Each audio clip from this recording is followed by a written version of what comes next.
부터 시작하겠습니다.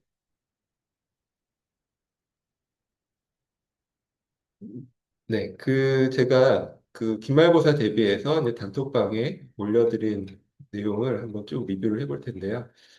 처음에 나오는 내용이 23페이지에 나와 있는 레버리지 효과에 관한 내용입니다. 우리가 지난 시간에 이거 계산 문제도 한번 풀어봤거든요.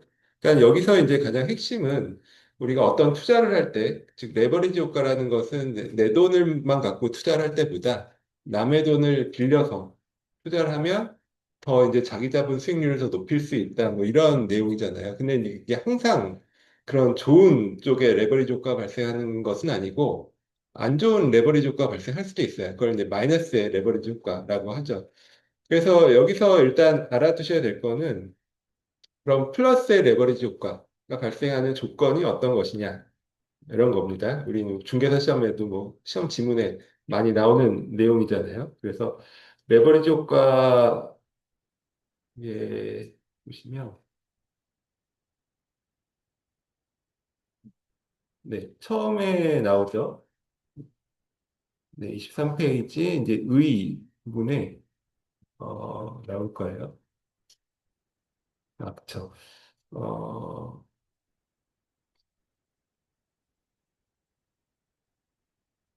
그쵸. 24페이지에 나오네. 24페이지 동그라미 4번에 보면 플러스의 레버리지 효과는 저당 수익률이 가장 작고 여기서 말하는 저당 수익률은 쉽게 말하면 은행의 대출 이자율을 뜻하죠. 그러니까 대출 금리가 가장 낮고 총 자본 수익률이 중간이고 지분 수익률이 가장 높게 나타날 때 이럴 때 이제 플러스의 레버리지 효과가 발생하고 그럴 때는 이제 이런 식의 대출을 일으켜서 투자를 하는 것이 뭐 타당하다 이렇게 우리가 볼 수가 있고요.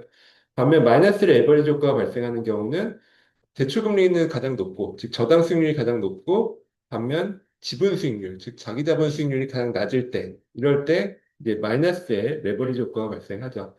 그래서 뭐 우리가 문제에서 계산 문제에서 풀어봤듯이 어떤 뭐 투자에 대한 자료, 정보가 나오고 이때 총 자본 수익률이라든지 뭐 지분 수익률, 즉 자기 자본 수익률을 각각 계산해서 또 대출 금리는 어쨌든 뭐 주어지는 것이니까요. 그래서 이제 세 가지가 배열이 순서가 어떻게 되는지에 따라서 플러스의 레버리지 효과가 나타나는지 아니면 마이너스의 레버리지 효과가 나타나는지 뭐 이런 것들을 이제 따져서 이제 투자를 할지 말지 뭐 이런 것들을 의사결정하는 계산 문제를 풀어봤어요. 그래서 이제 그런 거 정도 생각해 보시면 되겠죠. 여기 보시면 뭐 총 자본 수익률은 어떻게 계산하고 뭐 자기 자본 수익률은 어떻게 계산하고 이런 내용들이 나오잖아요. 그러니까 이런 것들을 바탕으로 해서 우리가 문제가 주어지면 그 문제를 잘 풀어볼 수가 있습니다. 그래서 이제 제가 계속 이제 말씀드렸듯이 우리가 어쨌든 기말고사 계산 문제가 나오지만 그냥 단순하게 그냥 계산 풀어서 뭐 숫자 맞추는 이게 이제 중요한 게 아니라 물론 이제 그것도 중요하겠지만요. 그거보다 이제 내용을 좀 논리적으로 서술을 해주셔야 되고요. 그리고 이제 많은 분들이 그럼 얼마나 어느 정도 써야 되냐 이렇게 이제 질문을 주시는데 사실 이게 제가 대답하기가 좀 어려운 부분이에요. 왜냐하면 다 상대적이기 때문에 그래서 이게 정답은 남보다 잘 써야 되고 남보다 많이 써야 된다라는 거거든요. 그래서 뭐 만약에 다른 분들이 뭐 굉장히 부실하게 썼다 그러면은 나도 좀 부실하게 써도 상대적으로 좋은 성적이 나올 수도 있고요. 근데 좀 다른 분들이 너무 잘 써주셨다 그러면은 또 내가 좀 소홀하게 쓰면 또 이제 밀릴 수가 있으니까 뭐 그런 것들 좀 감안을 해주시고 그래서 이제 예전에는 그 시험 시간에 제한을 두지 않고 그렇게 이제 시험을 봤었거든요. 그랬더니 이제 서로 간에 이제 못 나가시더라고요. 다 쓰셨는데도. 왜냐면 저분이 더 남아서 더 늦게 더 많이 쓰실 수도 있으니까 이제 그런 문제가 좀 있어갖고 지금은 그냥 아예 100분 정도로 시험 시간을 제한을 하고 있습니다. 그래서 그냥 100분 범위 내에서 그냥 쓰실 수 있을 만큼 그냥 최대한 쓰시면 뭐 될 것 같아요. 네, 뭐 다른 문제들도 다 비슷한 내용이고요. 그래서 일단 레버리지 효과 좀 한번 자세하게 한번 보시면 네, 좋을 것 같고요. 그 다음에 이제 두 번째로 제가 한번 보시라고 말씀드린 게 화폐의 시간 가치에 관한 내용입니다. 화폐의 현재 가치와 미래 가치 뭐 이런 것들이 있었죠. 그러니까는 모든 돈에는 27페이지부터 나오죠. 그러니까 모든 돈에는 시간의 가치가 있다. 그래서 똑같은 100원이라도 현재 시점의 100원과 미래 시점 1년 후에 100원과 2년 후에 100원과 또는 1년 전에 100원 다 각각 다른 가치가 있다라는 것이 이 화폐의 시간 가치 개념이었습니다. 그럼 여기서 이제 가장 중요한 것은 현재 100원과 미래 시점 1년 후에 100원을 비교하면 당연히 현재의 100원이 더 높은, 더 큰 값이죠. 실질 가치가 더 크잖아요. 명목으로는 똑같은 100원이라 하더라도. 그럼 그 얘기는 1년 후에 100원을 현재 시점의 가치로 바꿔주면 줄어든다. 실질 가치가 줄어든다라는 것입니다. 이것을 우리가 할인이라고 하죠. 그리고 이것은 이제 시간이 지나면 지날수록 더 할인의 폭은 커질 거예요. 그러니까 1년 후에 100원보다는 2년 후에 100원을 현재 가치로 바꿨을 때 더 할인이 커질 것이고요. 더 많이 줄어들 것이고, 뭐 3년 후에 100원, 10년 후에 100원, 시간이 지나면 지날수록 더 할인이 더 큰 폭으로 될 것입니다. 더 많이 줄어든다라는 그런 뜻이죠. 근데 이제 이때 줄어들 때 이렇게 기간의 개념도 중요하지만 또 그 할인율, 즉 이자율이 또 그 할인의 폭을 결정하는 중요한 요소였습니다. 그래서 당연히 할인율, 즉 이자율이 크면 클수록 또 할인이 많이 된다라고 볼 수 있죠.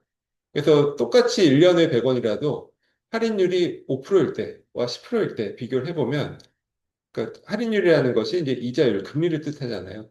그러니까 할인율이 10%일 때 더 많이 줄어든다라는 거죠. 더 많이 깎인다, 감소한다. 할인율 5%일 때는 10%일 때보다는 줄어들긴 줄어들지만 더 적게 줄어든다. 뭐 이렇게 이해를 하시면 되겠어요.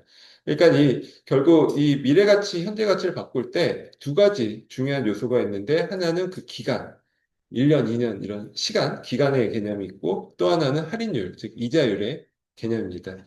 그래서 이 할인율과 이자율은 뭐 우리가 이제 요구 수익률 개념에서 공부했듯이 결국 리스크, 즉 위험을 반영하는 거예요. 그래서 그 리스크, 위험이 크면 클수록 할인율, 즉 이자율이 커지고요. 그러니까 할인율이 커진다라는 것은 그만큼 똑같은 1년에 100원이라 하더라도 할인율이 크면 클수록 더 현재 시점의 가치를 바꿨을 때 할인이 더 많이 되고 더 많이 줄어든다. 이렇게 이해를 할 수가 있습니다.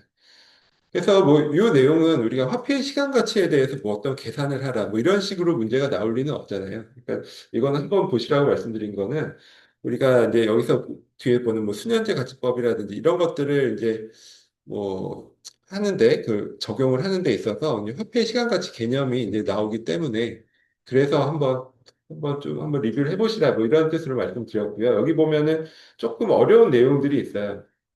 여기 뭐 수업 시간에 다루지 않았는데 29페이지 보시면은 이게 이제 화폐의 그 일시불의 현재 가치 계산에서 막 그게 우리는 이제 1년 단위로 이제 할인을 하는 그 이자가 발생하고 할인을 하는 뭐 이런 것들을 전제로 해서 이제 계산을 하니까 좀 쉬운데 뭐 실제로는 복리가 1년 연간 단위가 아니라 뭐 6개월 단위든 뭐 분기 단위든 심지어는 뭐 하루 단위로 복리가 붙을 수도 있거든요. 그랬을 때 이제 뭐 복리 수익률이 어떻게 되는지 뭐 계산하는 이런 내용들이 이거는 이제 원서에 있는 내용이에요. 우리 보통 이제 대학원 가시면 많이 보시는 이제 부동산 투자나 금융에 관한 이제 원서 책이 있는데 거기에 나오는 내용이라서 책에는 소개를 했는데 제가 수업 시간에 다루진 않았어요. 그래서 뭐 이런 제가 말씀드렸듯이 수업 시간에 다루지 않은 내용까지 공부를 하실 필요는 없고요.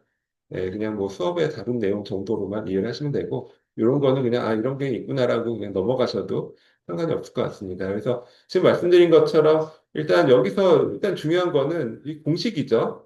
그러니까 화폐의 이제 일시불의 미래 가치 하면은, 미래 가치, 퓨처 밸류는 현재 가치, 이제 PV 곱하기 1 플러스 R의 N승이다.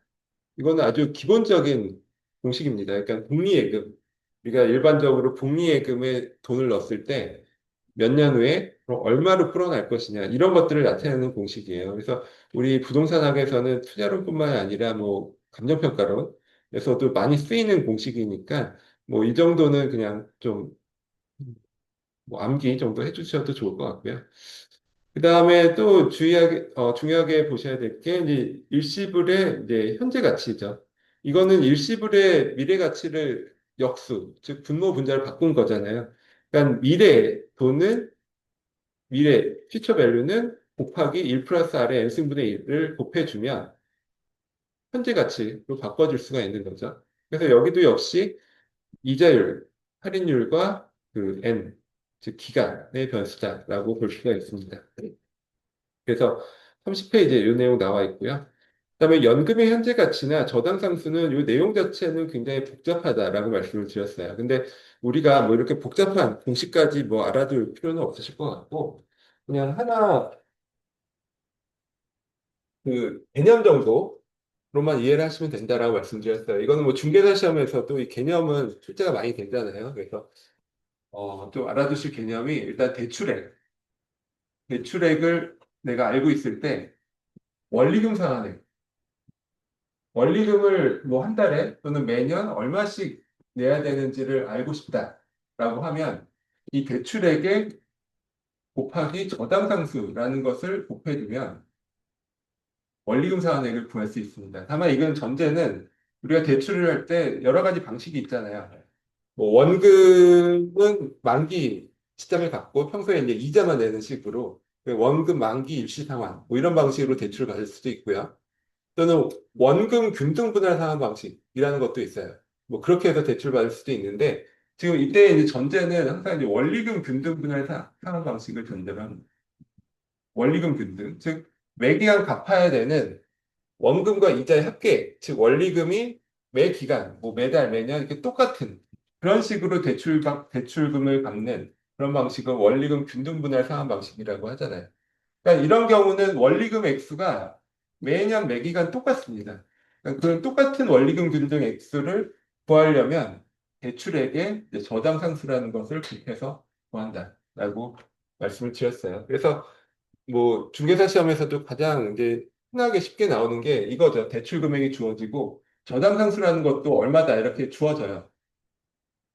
그러면은 이거 양자를 곱해주면 원리금 상환액을 구할 수가 있습니다. 그렇게 이제 간단하게 구하는 방식이 제일 이제 중개사 시험에서 흔하게 나오는데 그러려면 이 개념을 이해를 해야 되죠.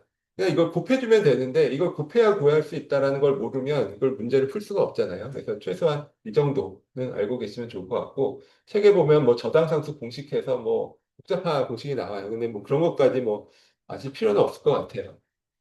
그 다음에 이제 반대로 원리금 상환액을 알고 있을 때 내가 대출액, 특히 이게 언제 필요하냐면 대출 현대 잔액을 알고 싶다 할 때 이 원리금 상환액에 연금의 현가계수라는 것을 곱해주면 됩니다.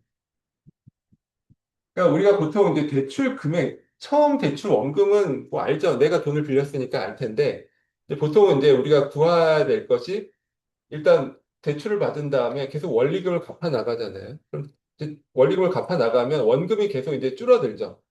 그럼 내가 대출 만기 전에 내가 부동산을 팔았다. 부동산을 처분을 했다. 그러면은 그 처분해서 들어오는 돈 중에 일부를 은행에 대출 잔금으로 갚아야 되겠죠.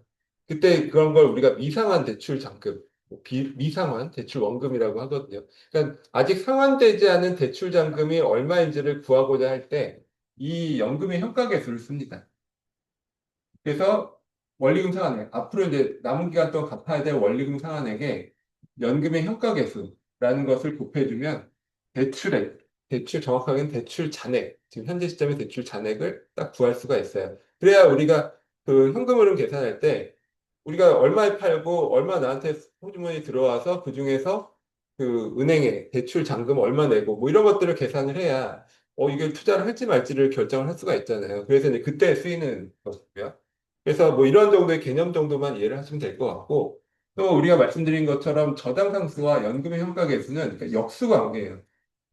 그래서 실제로 중개사 시험에서도 이런 연금의 효과계수를 넣어야 되는데 저당 상수만 주어지는 경우가 많거든요. 그러면은 이거 갖고 어떻게 풀까라고 고민할 게 아니라 그냥 저당 상수 분의 1을 해주면 연금의 효과계수가 됩니다. 그래서 뭐 보통 연금의 효과계수가 얼마다 이렇게 문제에 나오는 경우는 거의 없어요. 그러니까 저당 상수가 얼마다라고 나오는데 저당 상수가 나왔을 때 이거를 이제 저당 상수 분의 1 해서 원리금 상환액에 곱해주면 대출 잔액을 구할 수가 있습니다. 그런 식으로 또 우리가 활용을 할 수가 있고요. 그래서 뭐 지금 화폐 시간 가치는 뭐 이거 자체로 뭐 계산하라 이런 문제가 나오진 않겠죠.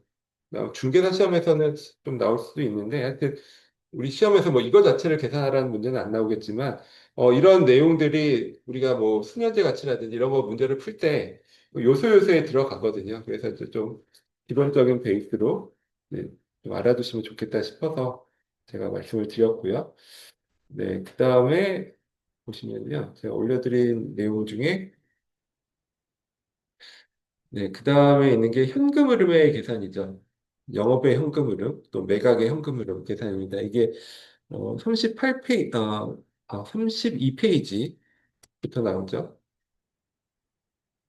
네, 이 부분은 뭐 사실 가장 중요한 부분이죠. 우리 현금흐름 계산하고 뭐 이런 부분은 그리고 이제 수년제 가치 계산하고 이런 거는 우리가 투자론을 공부했다 그러면은 당연히 최소한 기본적으로 알아둬야 되는 뭐 그런 정도의 내용입니다. 그래서 뭐 당연히 중요하게 여러 차례 말씀을 드렸고 뭐 시험 그 문제도 한번 계산 문제도 한번 같이 풀어봤고요. 그래서 뭐 계산 문제 중에 뭐 7번 문제 같은 경우는 조금 굉장히 좀 복잡하잖아요. 근데 이제 뭐 그 정도까지는 아니더라도 기본적으로 이 현금 흐름 계산하고 수면제 가치 계산하고 뭐 이런 정도의 기본적인 개념 정도는 좀 알아두시면 좋을 것 같아요. 그래서 먼저 우리가 부동산으로부터 발생하는 현금 흐름을 계산한다. 이게 이제 어떤 의미가 있냐면요. 우리가 투자론이라는 것은 어떤 부동산 투자를 할지 말지, 이 투자를 선택할지 말지, 이런 거에 대한 의사결정을 하는 것이잖아요. 그럼 그러려면 이 부동산 투자로부터 발생하는 수익과 이 부동산 투자에서 우리가 부담해야 되는 위험을 분석을 해서 투자를 할지 말지에 대한 의사결정을 하는 것입니다. 그럼 이때 수익이라는 것은 크게 두 가지가 있죠.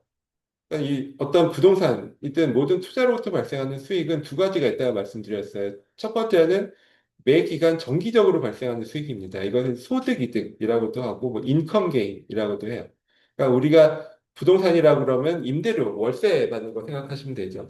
그러니까 매 기간 정기적으로 발생하는 수익이 한편에 있고 또 한편에 있는 것은 이걸 처분 기간이 끝났을 때 즉 처분을 통해서 벌어들이는 수익입니다. 우리가 소위 말하는 시세 차익 같은 거죠. 그래서 이것을 뭐 자본이득, 캐피탈 게인이라고 합니다. 그래서 일단 부동산 투자를 할지 말지 의사결정을 하려면 이 투자로부터 발생하는 임대료와 같은 이제 매기간 정기적으로 발생하는 수익이 어떤 것들이 있고 어떤 정도 발생하는지를 먼저 한편을 보고 또 하나는 이걸 나중에 처분을 했을 때 벌어들일 수 있는 수익이 얼마 정도 발생하는지 이거를 이제 두 가지를 일단 예측치를 놓고 투자를 할지 말지에 대한 의사결정을 해야 되겠죠. 그래서 이게 어떻게 보면 이제 투자에 있어서 가장 첫 번째 이제 해야 되는 이제 과정이다라고 볼 수가 있습니다. 그런 것들이 이제 현금 흐름을 계산하는 것으로 나타납니다. 그래서 이제 여기 처음 나오는 것이 영업의 현금 흐름이라고 나오잖아요. 이것이 이제 우리가 말씀드린 소득이득, 즉 인컴 게인에 해당하는 거죠. 그러니까 매기간 정기적으로 발생하는. 예를 들어 내가 3년, 5년 이렇게 보유한다라고 하면 그 3년이나 5년 동안 보유하는 동안 정기적으로 얼마씩 나한테, 즉 지분 투자자에게 이제 수익이 발생하는지, 현금 흐름이 발생하는지 뭐 이런 것들을 이제 영업의 현금 흐름에서 우리가 계산을 할 수가 있어요. 그때 이때 중요한 것은 항상 우리 지금 투자로는 자기 자본 투자자, 즉, 내 돈을 갖고 투자하는 이 사람이 투자를 할 것인지 말 것인지에 대한 의사결정을 하는 것이잖아요. 그러니까 결국 여기서 현금 흐름을 계산할 때도 실제로 이 지분 투자자, 즉, 자기 자본 투자자 호주머니에 최종적으로 얼마 들어올지를 계산하는 것입니다. 그래서 이게 단계가 쭉 있잖아요. 그래서 처음에 이제 가능 조소득, 가능 총소득이라고 나오는데 이거는 이제 말 그대로 어떤 부동산을 임대했을 때 최대한 이제 발생할 수 있는, 받을 수 있는 뭐 월세, 뭐 최대치, 뭐 이런 것들을 뜻한다라고 보시면 되고요. 근데 여기서 이제 빠져야 될 것이 이제 공실 같은 거죠. 그러니까 공실이나 또는 뭐 공실이 아니라 뭐 임차인이 들어왔다 하더라도 뭐 임차인이 뭐 월세를 제대로 안 낸다거나 뭐 야반 도주를 한다거나 이런 식의 불량부채, 이걸 소위 뭐 불량부채라고 하잖아요. 이런 것들이 발생할 수가 있기 때문에 이런 것들을 종합 고려해서 일종의 충당금식으로 쌓아둬야 됩니다. 뭐 그게 이제 10%가 될 수도 있고 뭐 5%가 될 수도 있고 한데 어쨌든 그런 것들이 이제 가능 총소득에서 빠져줘야 유효 총소득을 구할 수가 있어요. 그리고 그 밖에 뭐 기타 소득 뭐 임대료와 같이 이제 주된 소득, 임대료 소득이 어떻게 보면 부동산 투자에 있어서 이제 주된 소득이잖아요. 그런 주된 소득 이외에 발생하는 뭐 주차장을 운영해서 소득이 났다거나 뭐 광고사업을 운영해서 소득이 났다거나 이런 것들이 기타 소득이거든요. 이런 것들은 또 더해줘서 유효조소득, 유효총소득을 구할 수가 있습니다. 근데 이런 것들은 이 비용, 즉 경비를 빼기 전이잖아요. 그래서 이것을 총소득, 뭐 조소득이라고 하고요. 이걸 영어로 그로스 인컴이라고 하는데 그로스라는 것은 비용을 빼기 전을 뜻합니다. 그럼 여기서 이제 비용을 빼줘야 되겠죠. 이것을 우리가 소위 말하는 네트라고 하죠. 네. 그래서 이 순영업 소득을 구해야 되는데 순영업 소득은 유효 총소득에서 영업에 필요한 경비들을 빼준 값이 이제 순영업 소득이고 이게 우리가 그냥 흔히 얘기하는 순수익 을 뜻하는 것이죠. 순수익을 뜻하는 게 순영업 소득입니다. 그래서 이건 뭐 간단하게 유효총소득에서 영업 경비를 빼주면 순영업 소득을 구할 수가 있는데, 뭐 예전에는 뭐 중개사 시험에서도 그냥 영업 경비 얼마다 이렇게 이제 나왔었잖아요. 그래서 이제 쉽게 풀 수 있게 이제 출제가 됐는데, 요즘은 이제 당연히 중개사 시험도 이제 난이도가 높아지니까 구체적으로 어떤 항목들이 영업 경비에 들어가고 그렇지 않은지 뭐 이런 것들을 구분해야 풀 수 있는 그런 식으로 출제가 많이 돼요. 그래서 여기도 이제 그 자세한 내용들을 우리가 앞에서 공부를 했었거든요. 뭐 대표적으로 감가상각 비용 이런 것들은 영업 경비에 포함이 되지 않는다라고 했습니다. 왜냐하면 우리는 지금 현금 흐름을 계산하는 것이잖아요. 그 현금 흐름은 실제로 현금이 들어오고 나가고 하는 것들을 계산한다라는 그런 취지잖아요.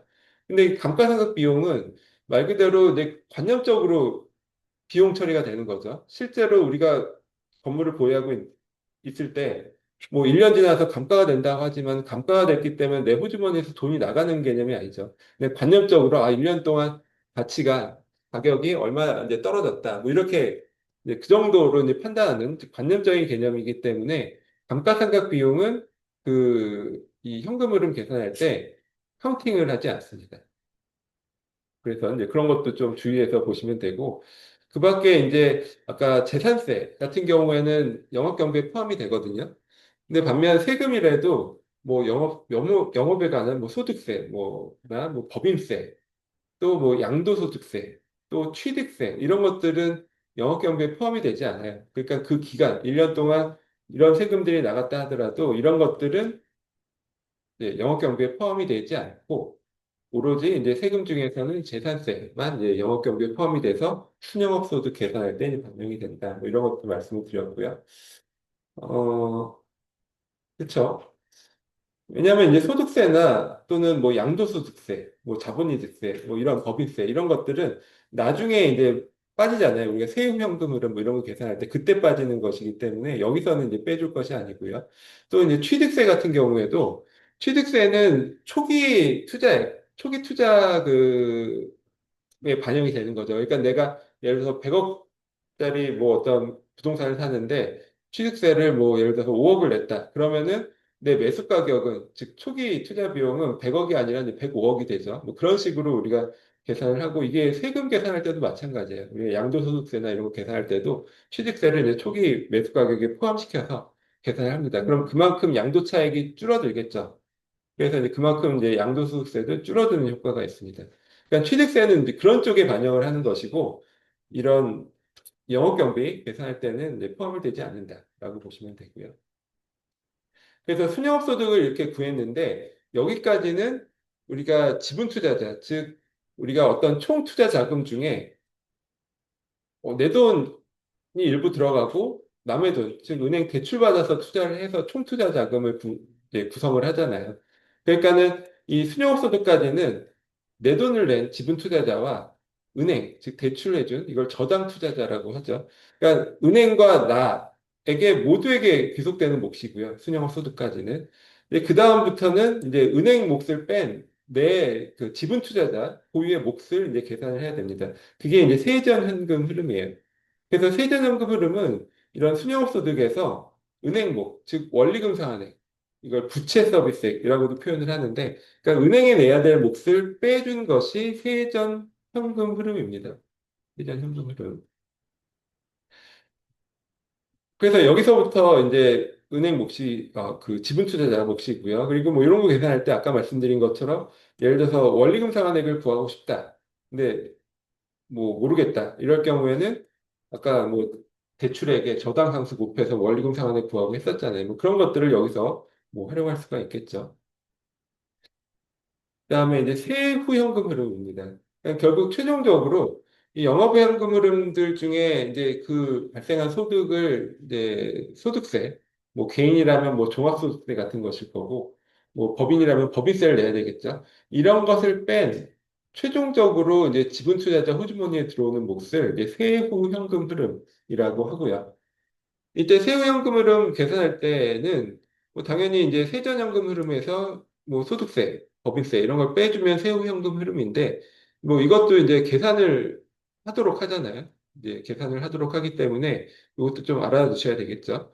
그래서 일단 세금 계산은 우리가 말씀드린 것처럼 우리가 디테일하게 어 세금을 얼마 낼지 이런 걸 계산하려고 하는 것은 아니에요. 뭐 그런 것들은 뭐 조세론이라든지 뭐 세법이라든지 이런 거에서 자세하게 배우실 거고, 우리는 이제 계략적으로, 아, 이런 투자를 했을 때, 세금이 대충 얼마 정도 나오고, 그래서 나한테 호주머니 얼마 들어오는 거냐, 이런 걸 계산하려고 하는 것이기 때문에, 일단 정확한 계산은 아니다라고 그냥 그렇게 이해를 하시면 되고요. 그리고 여기에 대해서 일단 세금 계산할 때는 크게 두 가지 요소가 있죠. 일단 과세 표준이라고 해서 과세 대상 소득이 있고, 거기에 이제 세율을 곱하면 이제 소득 세금이 얼마 나오는지를 구할 수가 있습니다.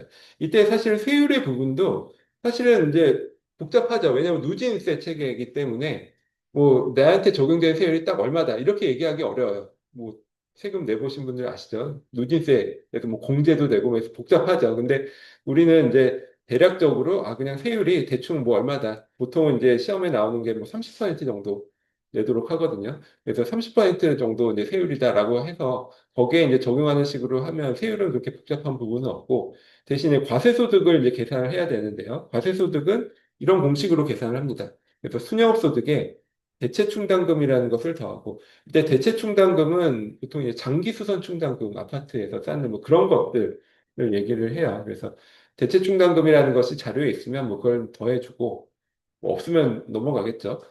그리고 이제 중요한 것이 이제 이자 지급액이나 감가상각액 이런 것들은 빼줘야 됩니다. 과세소득에서. 여기서 빼준다는 것은요. 그만큼 이제 과세소득을 낮춰주는 효과가 있고 그래서 세금 자체가 낮아지는 효과가 있어요. 그래서 우리가 앞에서 부동산 투자의 뭐 장점 뭐 이런 것들 공부를 했을 때 뭐 절세 효과라는 것이 있었거든요. 거기서 이제 이 내용이 나와요. 그러니까는 부동산 투자에서 절세 효과는 이런 투자를 했을 때 이제 대출을 받아서 이자를 내죠. 그럼 이자만큼을 소득에서 이제 공제를 해줍니다. 그러니까는 소득세 낼 때 그만큼은 이제 깎아서 이자 낸 만큼을 비용 처리를 해준다. 뭐 이런 뜻이죠. 비용 처리한 만큼 당연히 소득세는 낮아지잖아요. 그래서 이제 그거의 장점이고 절세 효과라고 볼 수 있고 또 다음에 이제 감가상각. 근데 부동산은 건물을 포함하고 있으니까 토지는 감가가 안 되겠지만 건물은 매해 감가가 되죠. 그래서 감가상각 비용만큼을 빼주면 이제 그게 이제 과세소득이 되고 거기에 대해 세율 곱하면 그 소득세 얼마 나오는지를 구할 수가 있습니다. 그래서 주의할 것이 이제 원리금 중에 이자만 비용 처리가 돼요. 그러니까 원금은 내가 어차피 갚아야 될 것을 갚은 거니까 그거를 비용 처리할 수는 없잖아요. 그래서 이자만 비용 처리가 되고 또 말씀드린 것처럼 감가상각 비용은 아까 우리가 순영업소득 계산할 때 영업경비에는 포함시키지 않았는데 세금 계산할 때는 감가상각을 비용 처리를 합니다. 그래서 그만큼 이제 빼준다라는 뜻이죠.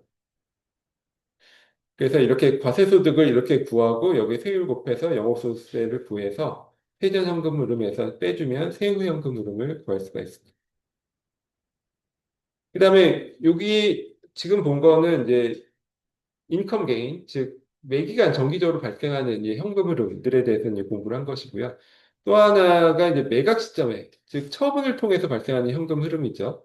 이걸 뭐 캐피탈 게인, 우리가 이제 자본이득이라고 얘기를 하고요. 뭐 자본 현금 흐름이라고도 하고, 이것을 뭐 지분 복귀액이라고도 합니다. 영어로 에쿼티 리버전해서 이걸 지분 복귀액이라고도 하거든요. 뭐 다양하게 우리가 똑같은 내용을 부르잖아요.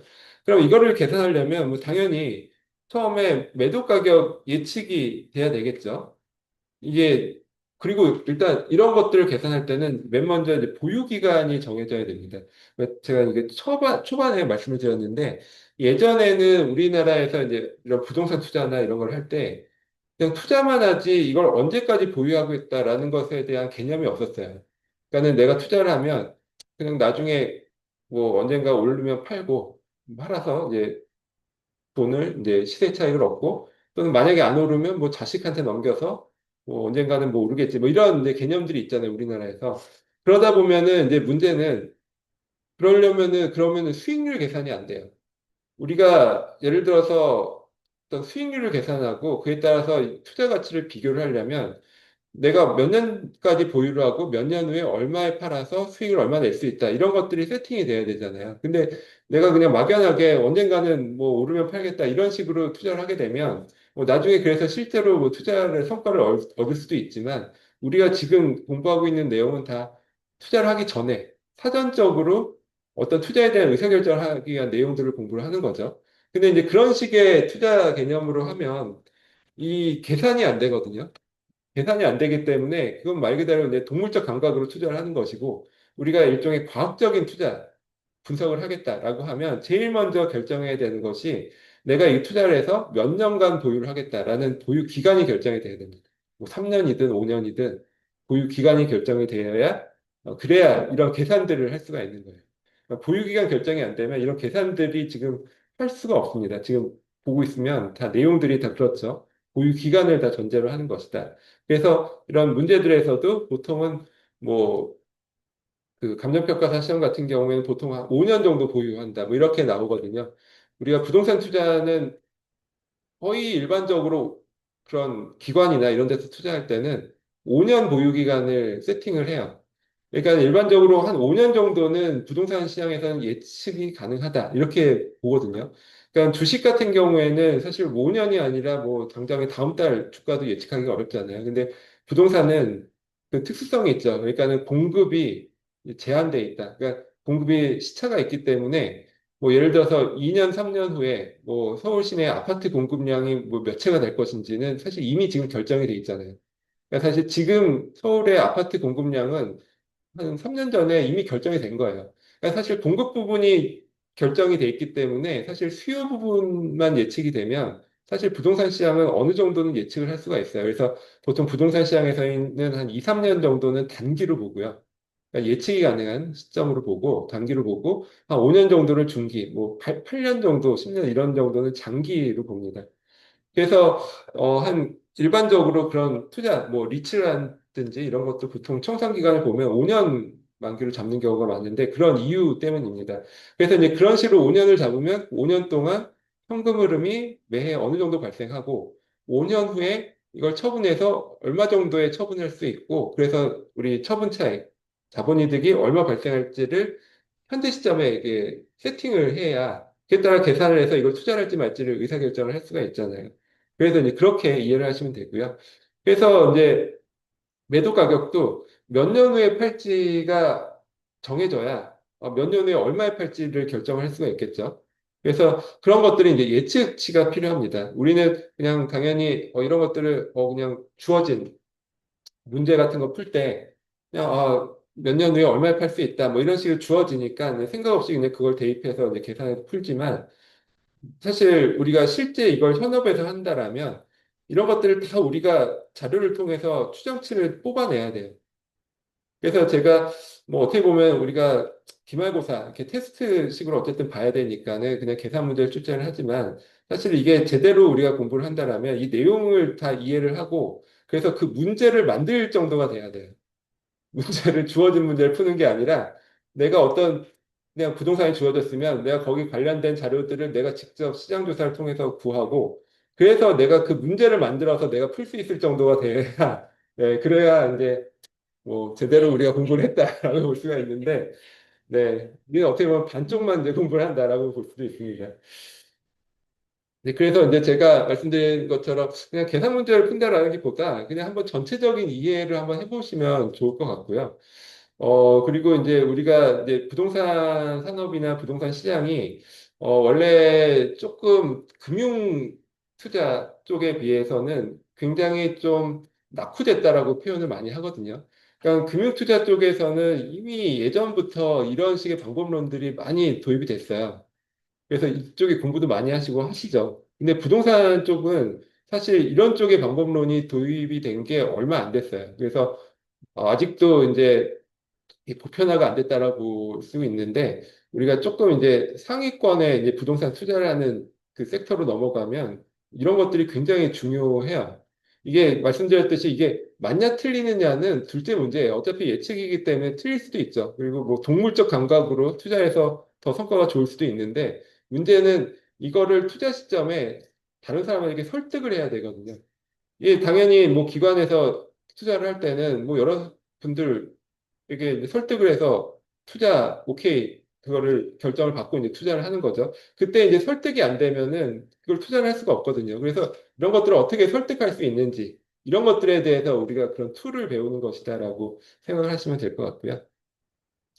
그래서 이제 생각보다 이게 앞으로 좀 더 부동산 시장에서 산업에서 보편화될 수가 있어요. 우리가 일반 투자자들도 이런 방법론들을 활용할 수도 있고, 그래서 남을 설득할 때는 결국 이런 숫자를 제안해서 뭐 제시를 해서 이제 설득을 하고 이런 게 가장 이제 기본적인 개념이잖아요. 그래서 조금 뭐 그런 생각을 해보면 좀 더 관심을 갖고 좀 공부를 해보실 수도 있지 않을까라는 생각에서 한번 말씀을 드렸습니다. 일단 매각의 현금 흐름 보시면 맨 처음 이제 매도 가격이 세팅이 돼야 되고 예측이 돼야 될 것이고요. 그 다음에 이제 여기서 비용, 경비가 어느 정도 나가는지 매도 경비를 뺀 것이 순매도 가격이고요. 그래서 이게 앞에서 영업현금 흐름에서의 순영업소득과 같은 개념이죠. 순매도 가격. 대칭되는 개념이다라고 보시면 되고, 그 다음에 이제 세전 지분 복귀 해서 이제 BTER이라고 나오는데, 이게 앞에 세전 현금 흐름과 이제 대칭되는 개념이에요. 즉, 순매도 가격, 즉, 경비 뺀 순매도 가격에서 뭘 빼야 되냐면, 은행 몫을 빼야 됩니다. 근데 이때 은행 몫은 아까 얘기한 미상환 저당 잔금이죠. 그러니까 은행에 지금 원금을 계속 갖고 있는데, 그 대출 만기가 되기 전에 중간에 팔았잖아요. 그럼 중간에 팔았으면 은행에 그때까지 남아있는 대출 잔액을 은행에 갚아야 되겠죠. 그래서 그 대출 잔금을 갚으면 남는 것이 순수하게 지분 투자자 몫입니다. 이것을 우리가 세전 지분 복귀라고 얘기를 합니다. 그래서 뭐 대략적으로 뭐 이런 개념 정도 아시면 되고 아까 좀 전에 말씀드린 것처럼 이런 것은 이제 연금의 형각에서 뭐 이런 것들을 활용을 하면 뭐 구할 수가 있어요. 그 정도는 참고를 하시고요. 만약에 이제 예를 들어서 이제 타인 자본이 은행 대출액일 수도 있지만 뭐 보증금이라든지 뭐 전세금 이런 것들도 타인 자본이죠. 대신 이런 것들은 무이자 타인 자본이죠. 그래서 만약에 임대 보증금이나 전세금이 남아 있다 그러면은 당연히 이거를 빼줘야 되겠죠. 이것도 이제 은행에 갚아야 되는 대출 원금과 뭐 같은 개념입니다. 그래서 그런 것들을 빼준 것이 이제 세전 지분 복귀액이다라고 하고요. 그다음에 세후 지분 복귀액은 여기서 이제 양도소득세 같은 것을 빼주면 이제 세후 지분 복귀액이 됩니다. 네, 여기서 이제 가장 간단한 개념은요, 양도소득세도 이제 계산을 하도록 이제 하는데, 뭐 세율은 뭐 주어질 것이고, 일단 양도 차액을 계산을 할 때 가장 기본적인 개념은 이거죠. 얼마에 사서 얼마에 팔았다라는 것이니까 그 양도 차익만큼이 이제 기본적으로 과세가 되잖아요. 근데 여기서 이제 매도 가격에서 이제 매수 가격을 빼는데 좀 취득 원가죠. 근데 아까 말씀드린 뭐 취득세를 냈다. 그러면 당연히 그의 매수 가격, 취득 원가에 포함이 될 것입니다.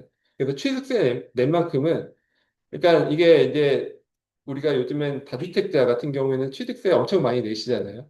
근데 이제 취득세를 사실은 나중에 양도 차익이 발생해서 양도소득세를 낸다라고 하면 일정 부분은 뭐 사실 돌려받는 효과는 있긴 있어요. 근데 다 돌려받는 것은 아니고 자기가 이제 양도소득세에서 적용되는 세율만큼은 돌려받겠죠.